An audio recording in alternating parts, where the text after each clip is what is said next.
Pada malam 22 November 2019, sekitar pukul 8, sebuah kamera bel pintu di sebuah rumah di Kompleks Perumahan Tenang, Harapan Indah, Bekasi, merekam sesuatu yang sampai hari ini masih menghantui siapapun yang menontonnya. Dalam rekaman itu terlihat seorang anak perempuan mendekati pintu dengan langkah kecil yang tergesa dan goyah. Di tangannya ada sebuah senter kecil yang bergoyang-goyang, menerangi wajahnya yang pucat dan mata yang membesar karena ketakutan. Sesekali ia menoleh ke belakang, seolah yakin ada seseorang atau sesuatu yang mengikutinya dari kegelapan jalanan. Napasnya terdengar tersengal, panik, dan di antara ketukan tangannya yang tergesa di pintu, ia memohon agar ada orang yang mau menolongnya. Namun malam itu rumah yang ia datangi kosong. Penghuninya sedang pergi liburan, dan tak ada satupun suara dari dalam. Bagi gadis kecil itu, setiap detik tanpa jawaban terdengar seperti vonis.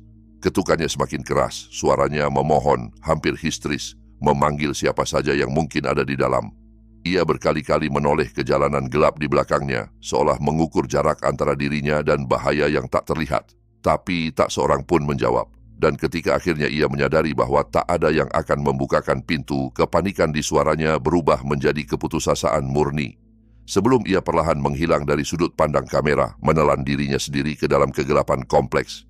Pemilik rumah baru menyadari apa yang terjadi beberapa hari kemudian ketika mereka sedang memeriksa rekaman kamera bel pintu sepulang dari perjalanan.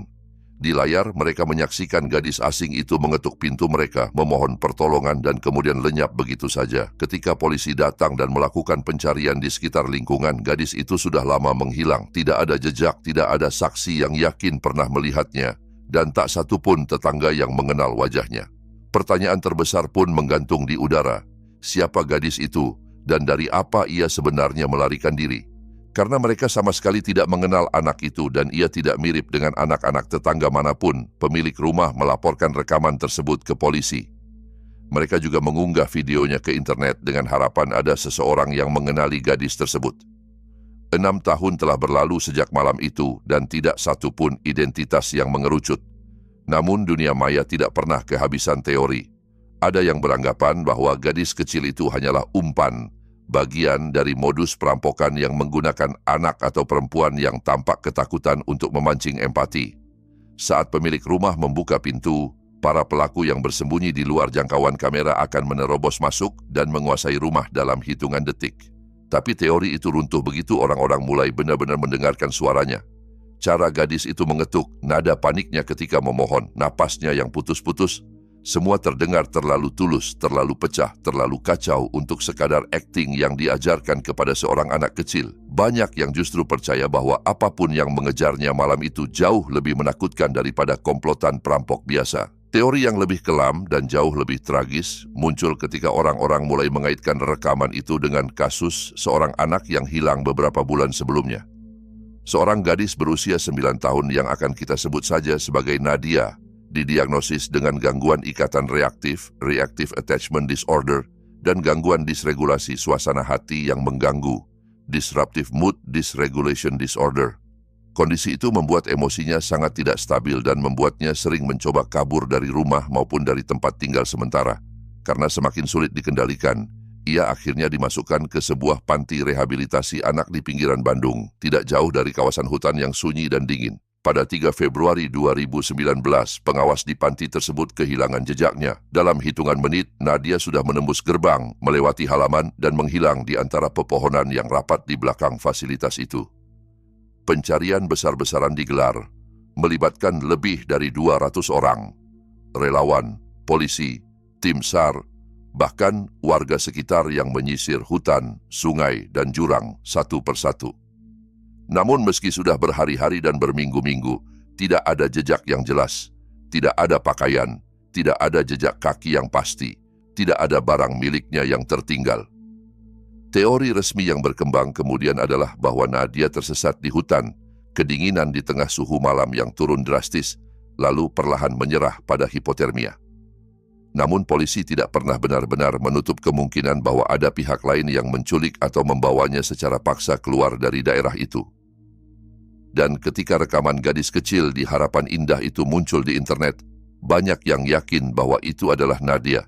bahwa seseorang telah membawanya jauh dari Bandung, menahannya selama berbulan-bulan, hingga suatu malam ia berhasil melarikan diri dan berlari ke rumah pertama yang ia lihat terang, berharap ada orang baik di balik pintu. Keluarga Nadia sudah menonton rekaman itu dan mereka tegas mengatakan bahwa gadis di video bukan anak mereka. Namun komentar-komentar di internet tetap bersikeras memeriksa bentuk wajah, cara berjalan, tinggi badan, bahkan cara ia memegang senter. Diskusi itu tidak pernah menghasilkan jawaban pasti. Pencarian resmi untuk Nadia akhirnya dihentikan pada awal 2021 tanpa satupun petunjuk baru.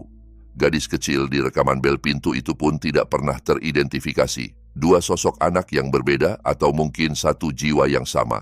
Lenyap sekaligus dari dunia, menyisakan misteri yang mengendap di lubuk pikiran siapa saja yang pernah menatap layar dan mendengarkan ketukan panik di pintu rumah yang tidak pernah terbuka. Kalau kamu berpikir kisah itu sudah cukup membuatmu enggan menjawab bel rumah di malam hari, tunggu sampai kamu mendengar apa yang terjadi ketika orang yang datang ke depan pintu bukan seorang anak, melainkan seseorang dari masa lalu yang seharusnya sudah lama terkubur. Pada pagi 31 Juli 2022, menjelang pukul 11, seorang perempuan berusia 22 tahun bernama Ayu baru saja pulang sarapan bersama ibunya di sebuah rumah di kota Solo, Jawa Tengah. Mereka memarkir mobil di garasi bercanda ringan sambil membawa tas dan sisa belanjaan. Saat mereka sedang berjalan menuju pintu depan, sebuah mobil asing perlahan masuk ke halaman rumah dan berhenti di depan. Dari dalamnya turun seorang pria muda, juga berusia 22 tahun. Ayu langsung mengenalinya dari layar ponsel, karena kamera bel pintu menyorot wajahnya dengan jelas. Itu Rizky, mantan pacarnya, yang sudah ia tinggalkan 18 bulan sebelumnya dan tak pernah lagi diajak bicara.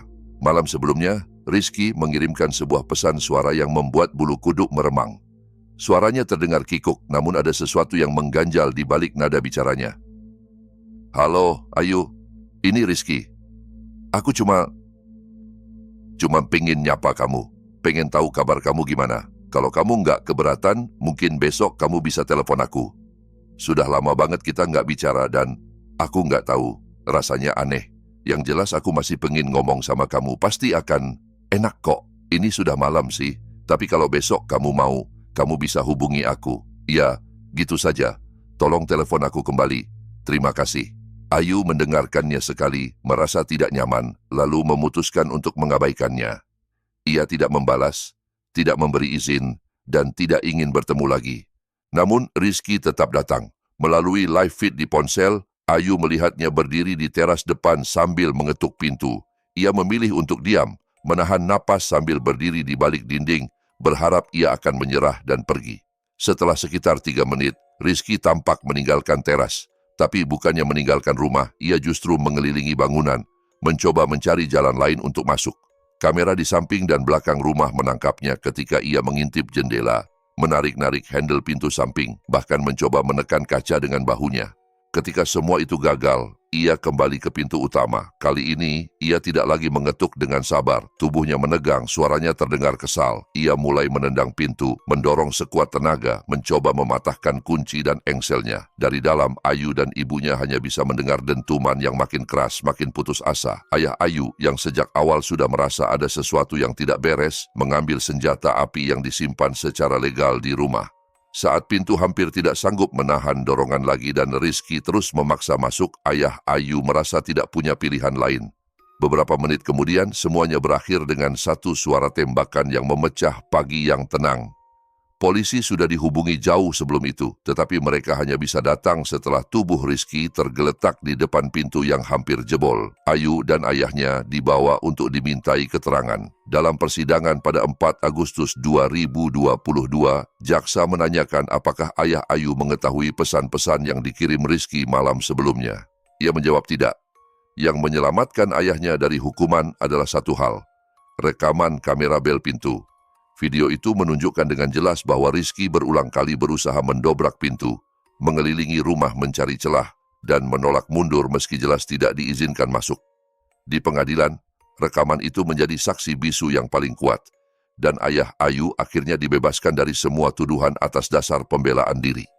Jika menurutmu menatap seseorang yang pernah kamu cintai berubah menjadi ancaman di depan rumah sudah cukup menakutkan, Bayangkan bagaimana rasanya ketika sosok yang berdiri di teras bukan wajah yang kamu kenal, melainkan sesuatu yang tampak seperti keluar dari mimpi buruk.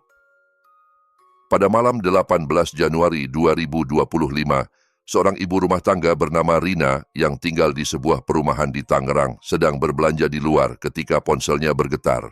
Notifikasi dari kamera bel pintu muncul, ada seseorang di depan rumah. Ia membuka aplikasi dan melihat sosok pria berdiri diam di teras. Seluruh tubuhnya dibalut pakaian hitam, dan di tangannya ia memegang sebuah kotak kardus lusuh. Ia melangkah sedikit lebih dekat, mengangkat wajah ke arah kamera, dan saat itulah Rina sadar bahwa pria itu memakai sebuah topeng. Topeng kepala kambing berwarna merah menyala, dengan tanduk tajam dan mata kosong yang menatap lurus ke lensa. Pria itu menekan bel, berdiri beberapa detik, lalu berbalik dan meninggalkan sesuatu di depan pintu. Ketika ia mundur, kamera menangkap sebuah papan kecil yang diletakkan tepat di depan kotak kardus dengan tulisan yang jelas, Wahyu 21-15. Ayat itu berbicara tentang pengikatan iblis, kebangkitan, penghakiman, dan siksa kekal. Di tengah malam yang sepi, kombinasi topeng kambing merah, kotak misterius, dan ayat tentang neraka membuat darah siapapun yang menontonnya terasa dingin. Rina menelepon polisi dengan tangan gemetar, takut kalau kotak itu berisi sesuatu yang jauh lebih berbahaya daripada sekadar pesan menakut-nakuti. Namun ketika petugas datang dan memeriksa rekaman, mereka harus mengakui bahwa secara hukum, pria itu belum benar-benar melakukan kejahatan. Ia hanya berdiri, menekan bel, meninggalkan kotak dan papan bertuliskan ayat.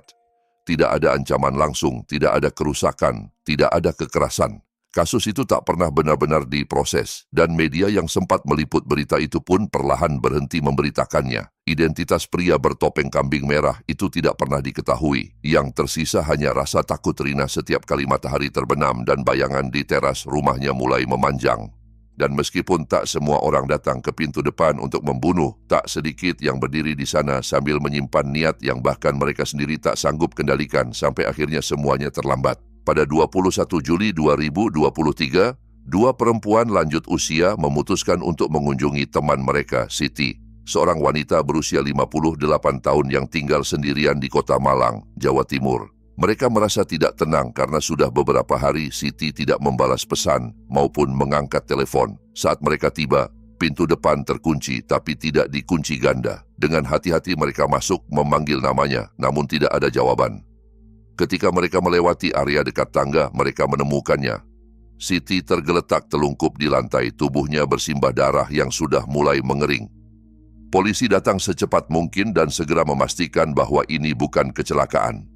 Luka-lukanya konsisten dengan serangan brutal dan tidak ada tanda-tanda upaya pertolongan diri. Saat memeriksa rumah, penyidik menemukan kamera bel pintu yang dipasang Siti beberapa bulan sebelumnya. Rekaman dari hari-hari terakhir hidupnya diperiksa satu persatu, dan di sanalah mereka menemukan wajah pengunjung terakhir, seorang kontraktor bernama Budi, yang selama ini Siti pekerjakan untuk membangun perpanjangan rumah di bagian belakang.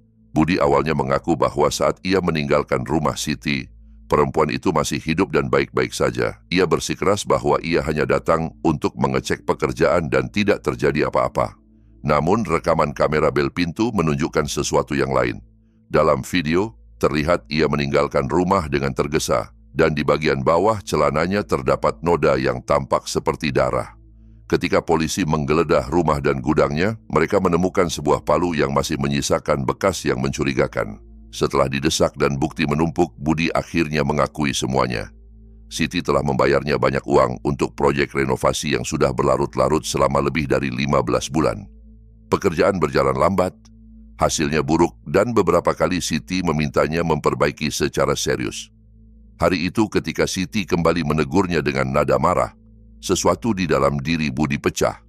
Ia mengambil palu kerja dan menghantam Siti berulang kali di dalam rumah yang seharusnya menjadi tempat paling aman baginya.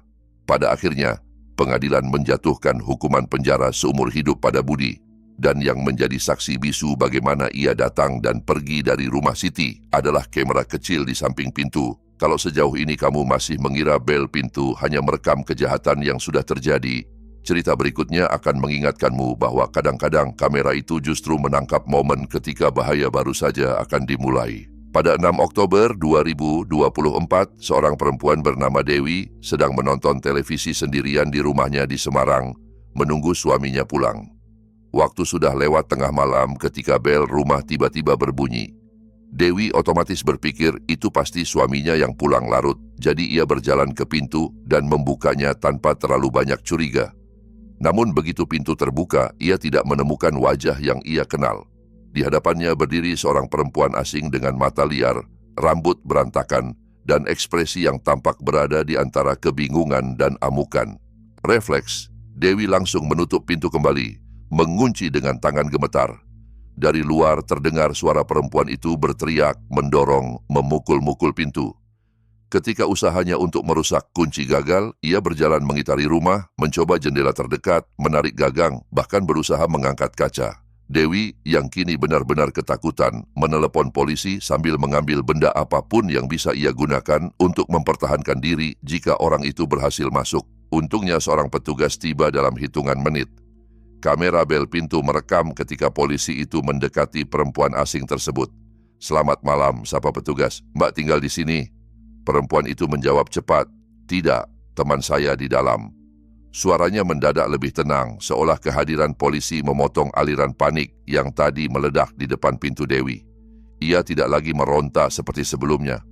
Perempuan itu kemudian dibawa ke kantor polisi untuk diperiksa lebih lanjut. Dewi belakangan hanya bisa berkata bahwa ia sangat bersyukur petugas itu tidak datang 1 menit lebih lambat. Dan bahkan ketika tidak ada satupun yang berhasil masuk ke dalam rumah, kenyataan bahwa seseorang sanggup mendekat sedekat itu dengan niat yang tak dapat diprediksi seringkali cukup untuk membuatmu bertanya, seberapa rapuh sebenarnya jarak antara aman dan celaka. Pada 12 Agustus 2025, keluarga Wibowo sedang tertidur lelap di rumah mereka di Sidoarjo, Jawa Timur. Waktu menunjukkan sekitar pukul 1 dini hari ketika Melia, putri mereka yang berusia 21 tahun, terbangun karena cahaya terang yang berkedip-kedip di luar jendela. Awalnya ia mengira itu kilat, namun ketika ia mendekat ke jendela lantai atas, ia melihat sesuatu yang jauh lebih mengerikan. Halaman depan rumahnya terbakar, api menjilat-jilat rerumputan dan mendekati dinding rumah hanya dalam hitungan detik. Melia berlari menuruni tangga sambil berteriak memanggil ayahnya. Dari jendela dekat pintu, mereka bisa melihat nyala api yang semakin besar, memantul di kaca dengan cahaya oranye yang menggila. Ayahnya segera menelepon pemadam kebakaran. Sementara Melia dan anggota keluarga lain mencoba menyiram area sekitar dinding dengan air seadanya, berharap api tidak merambat ke atap. Beruntung, tim pemadam kebakaran tiba dengan cepat dan berhasil memadamkan api sebelum menjilat tembok rumah. Saat mereka memeriksa kamera bel pintu, kengerian baru pun terbuka. Rekaman menunjukkan seorang sosok dengan hoodie dan masker menutupi wajah, membawa sebuah jeriken. Dengan tenang ia menyiramkan cairan, yang kemudian dipastikan sebagai bensin, di sepanjang pagar dan area depan rumah, lalu menyalakan api dan berlari menghilang ke dalam malam. Tidak ada keraguan, ini bukan kecelakaan, ini adalah upaya pembakaran yang direncanakan. Dharma Wibowo, kepala keluarga, yakin bahwa serangan ini ada kaitannya dengan gugatan hukum yang belum lama ini ia ajukan terhadap mantan tempat kerjanya. Namun hingga berbulan-bulan kemudian, polisi belum berhasil mengidentifikasi pelakunya. Bagi keluarga Wibowo, yang paling menakutkan bukanlah rekaman itu tetapi pikiran bahwa orang yang muncul di video malam itu bisa saja kembali kapan saja membawa lebih banyak bensin atau sesuatu yang lebih buruk. Dan kadang apa yang tertinggal di depan pintu bukan abu atau darah tetapi sesuatu yang tampaknya jauh lebih tidak berbahaya. Sebuah kotak kosong yang justru menyimpan pertanyaan yang tak akan pernah terjawab. Pada dini hari 11 Maret 2025, seorang pemilik rumah di daerah perbukitan Bogor terbangun karena sensor gerak di teras depan memicu notifikasi di ponselnya. Ia membuka aplikasi dan melihat sosok aneh berdiri di depan pintu. Orang itu mengenakan jubah longgar bermotif tidai berwarna-warni yang kontras dengan gelapnya malam, dan di wajahnya menempel sebuah topeng sederhana yang terbuat dari piring kertas. Pada piring itu digambar gigi-gigi bergerigi dan mata merah yang tampak seperti dilukis dengan spidol. Sosok tersebut membawa sebuah kotak kardus kecil. Ia meletakkannya di keset dekat pintu, lalu menunduk sedikit ke arah kamera. Suaranya terdengar pelan namun jelas. "Aku adalah iblis kotak." Di latar belakang, Terdengar samar-samar, semacam nyanyian Nina Bobo yang diputar dari ponsel atau speaker kecil, membuat suasana terasa semakin ganjil dan tidak nyaman. Setelah berkata demikian, sosok itu berbalik dan berjalan menjauh, perlahan menghilang ke dalam kegelapan halaman. Pemilik rumah menunggu beberapa saat sebelum memberanikan diri memeriksa kotak tersebut saat langit sudah mulai memucat. Di dalamnya tidak ada apa-apa. Kotak itu benar-benar kosong. Rekaman itu diunggah ke internet dan banyak yang berpendapat bahwa orang itu sedang berdandan sebagai Dandy, karakter horor dari sebuah game Roblox. Namun apapun maksudnya, lelucon, ancaman, atau ritual pribadi, tidak ada yang benar-benar tahu. Yang pasti, bagi orang yang rumahnya dijadikan panggung teror itu terasa nyata. Jika ada orang-orang yang rela berdandan seperti iblis hanya untuk muncul di depan rumah orang lain, bayangkan apa yang terjadi ketika seseorang benar-benar terobsesi dengan salah satu penghuni rumah dan menjadikan setiap langkah mereka sebagai bagian dari permainan yang hanya ia mengerti. Pada Juni 2023, seorang ibu di Jakarta sedang memeriksa rekaman kamera bel pintu ketika ia menyadari sesuatu yang sangat salah. Putrinya, Intan, seorang selebgram dengan pengikut yang cukup banyak, sering pulang larut malam setelah sesi pemotretan atau pekerjaan lain. Dalam rekaman terlihat seorang pria yang sama muncul berulang kali di sekitar rumah mereka. Ia berdiri di trotoar menatap pintu, kemudian berjalan mengitari rumah, mengintip lewat jendela, dan sesekali menghilang di balik pagar, hanya untuk muncul lagi beberapa menit kemudian. Suatu malam, pria itu mengikuti Intan pulang. Kamera menangkapnya berjalan beberapa meter di belakangnya, berhenti di depan rumah, lalu mondar-mandir di halaman seolah sedang mengukur jarak dan sudut. Ibunya, ketakutan, segera menghubungi polisi. Namun karena pria itu belum memecahkan kaca, memaksa masuk, atau melakukan kekerasan fisik, pihak kepolisian mengatakan bahwa mereka belum bisa mengambil tindakan tegas. Intan mulai sulit tidur. Setiap bayangan di luar jendela seolah bisa menjadi siluet pria itu. Tak sanggup hanya menunggu, Intan memasang jebakan sederhana. Seutas tali yang dipasang rendah di halaman depan, hanya beberapa sentimeter di atas tanah, menyilang tepat di jalur yang biasanya dilalui pria itu. Beberapa hari kemudian, sekitar pukul 2 pagi, sensor gerak kembali aktif. Ketika Intan memeriksa ponselnya, ia melihat pria itu berjalan tepat ke arah jendela kamarnya. Dalam rekaman, kakinya tersangkut tali, membuatnya tersungkur sejenak sebelum bangkit lagi dan berdiri tepat di luar jendela kamar Intan, menatap ke dalam dengan wajah kosong namun penuh intensitas. Intan langsung membangunkan ibunya. Sang ibu menghantam kaca dengan tangan sambil berteriak agar pria itu pergi. Tersentak, pria itu mundur lalu berlari menghilang ke jalan yang sepi. Tidak lama kemudian, seorang perempuan lain di lingkungan yang sama melapor bahwa ia juga melihat pria yang wajahnya sangat mirip dengan yang ada di rekaman Intan.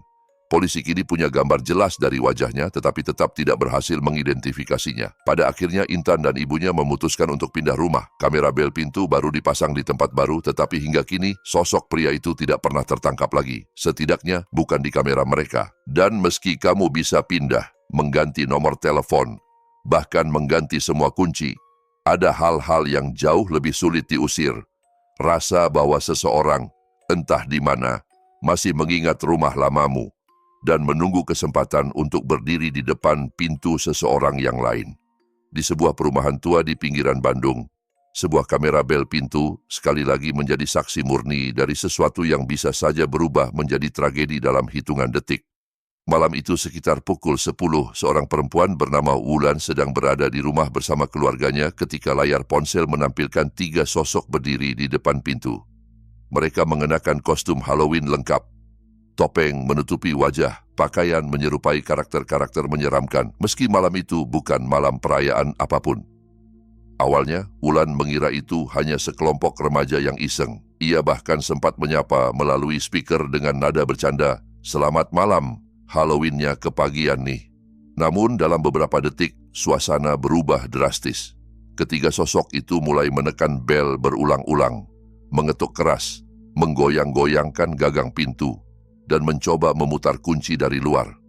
Ketukan itu semakin keras, semakin tak sabar, hingga menyatu dengan suara tawa yang terdengar palsu dan dingin. Ketika pintu depan terbukti terlalu kuat, mereka memutuskan untuk mengitari rumah. Kamera di belakang rumah menangkap mereka memotong pagar kayu dengan benda tajam, merobek kain penutup teras, dan memukul-mukul jendela kaca yang menghadap ke ruang keluarga. Dari dalam, keluarga Wulan hanya bisa mendengar suara ancaman yang mereka teriakkan dari balik topeng.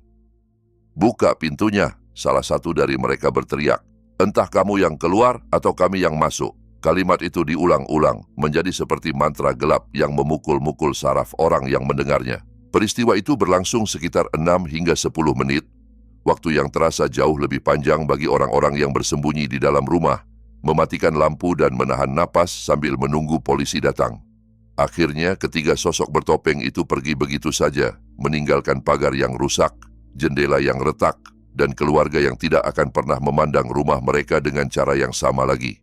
Putri pemilik rumah kemudian berkata bahwa sejak malam itu, ia tak lagi berani tinggal sendirian. Ia bahkan mengakui dengan suara pelan bahwa mereka sebenarnya memiliki cara untuk membela diri jika keadaan memaksa. Tetapi malam itu, mereka memutuskan untuk tidak menggunakannya. Polisi kemudian membuka penyelidikan atas dugaan percobaan pembobolan dan ancaman pembunuhan. Namun bagi keluarga itu, hukuman apapun rasanya takkan cukup untuk menghapus ingatan tentang 3 bayangan yang berdiri di depan pintu, menunggu seseorang melakukan kesalahan kecil saja, membuka kunci. Kalau setelah semua cerita ini kamu merasa sedikit lebih gelisah setiap kali ada seseorang menekan bel rumahmu, mungkin itu pertanda kamu mendengarkan dengan terlalu baik. Jika kisah-kisah ini membuatmu sulit memejamkan mata di dalam kamarmu sendiri malam ini, tinggalkan like-mu dan subscribe kalau kamu masih berani mendengar cerita berikutnya. Dan kalau ada satu saja momen yang benar-benar membuat bulu kudukmu merinding, tulis di kolom komentar apa yang akan kamu lakukan jika suatu malam suara bel di rumahmu berbunyi dan kamu tidak tahu siapa yang menunggu di depan pintu.